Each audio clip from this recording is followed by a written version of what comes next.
ఓం నమో నారాయణాయ. ఓం నమ శివాయ. శ్రీమాత్రే నమ.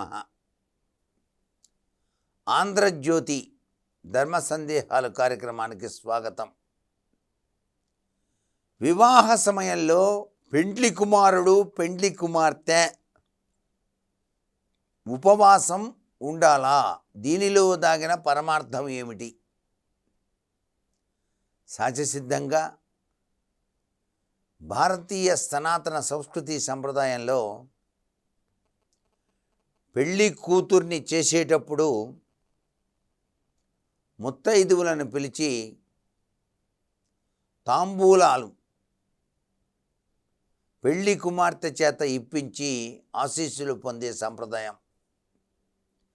మంచి రోజు చూసి పెండ్లి కుమారుణ్ణి చేయటం, తలకు నూనె రాసి అభ్యంగర స్నానం ఏర్పాటు చేయటం, నూతన వస్త్రాలు కట్టడం, ఇవన్నీ కూడా వివాహ వ్యవస్థలో ఒక భాగమైతే, పెళ్ళి ఏ రోజైతే జరుగుతుందో ఆ రోజంతా కూడా పెండ్లయ్యేంత వరకు కూడా ఉపవాసం ఉండాలి. ఇది ఒక యజ్ఞ ప్రాభవాన్ని నిర్దేశిస్తుంది. అందుకనే పెండ్లి అయిన తర్వాత దాంపత్య సౌఖ్య హోమం అని చెప్పేసి చక్కగా నిర్వహిస్తారు. ఆ హోమం అయిన తర్వాతే పెండ్లి తంతంతా అయిపోయిన తర్వాత భోజనం చేయాలి. అప్పటి వరకు పెండ్లి కుమారుడు పెండ్లి కుమార్తె తప్పనిసరిగా ఉపవాసం ఉండాలి. ఈ ఉపవాసం వెనకాల దాగిన పరమార్థం భగవంతునికి చేరువ కావటం. మేమిద్దరం కూడాను దంపతులమై ధర్మ ప్రవర్తన నియమావళితో నీవు ప్రసాదించిన ఈ మానవ జీవితాన్ని సుసంపన్నం చేసుకుంటూ ధర్మ ప్రవర్తన నియమావళితో సుఖాలలో దుఃఖాలలో అన్నిటా కూడా పాలు పంచుకుంటూ ఈ జీవిత రథాన్ని మేము నడుపుతాం అని పరమేశ్వరుడికి అంకితం ఇవ్వటానికి ఉపవాసము అనేటువంటి ప్రక్రియ ఉంచారు.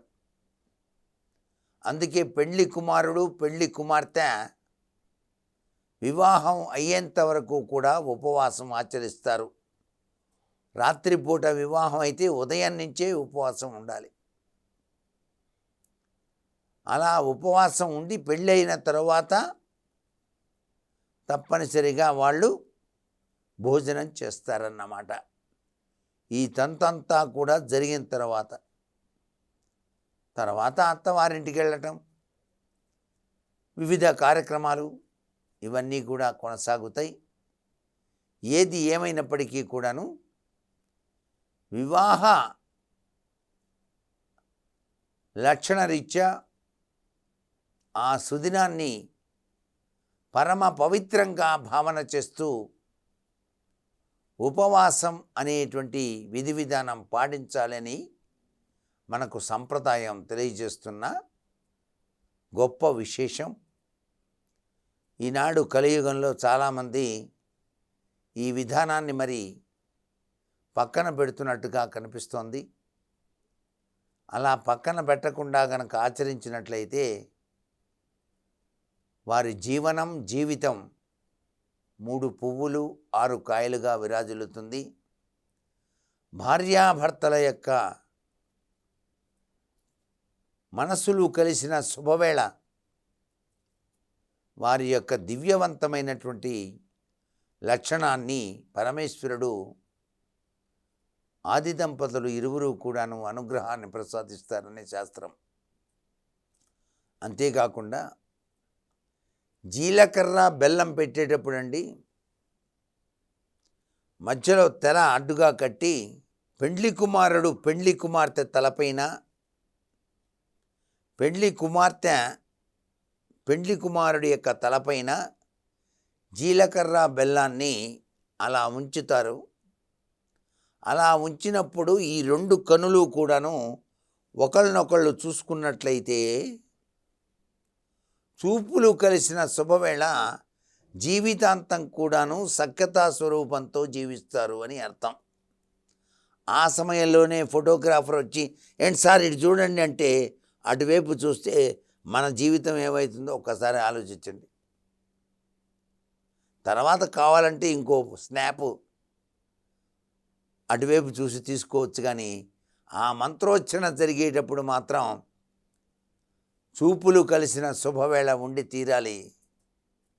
రెండు కనులలో నుంచి వచ్చే విద్యుత్ అయస్కాంత కిరణ ప్రభావం ఈ శరీరం నుంచి ఆ శరీరంలోకి, ఆ శరీరంలో నుంచి ఈ శరీరంలోకి ఈ జీలకర్ర బెల్లం పెట్టినటువంటి ఆ అద్భుతవంతమైనటువంటి రసాయనిక చర్య ద్వారా జరిగి ఒకళ్ళ మీద ఒకళ్ళకి అమితం, అమోఘం, అద్వితీయమైన ప్రేమాస్పద ధోరణిని ప్రసాదిస్తుంది. కాబట్టే మన వివాహ వ్యవస్థ అంత గొప్పది, దీన్ని తక్కువగా అంచనా వేయటానికి వీల్లేదు అన్నారు శాస్త్రంలో. సర్వే జనా సుఖినో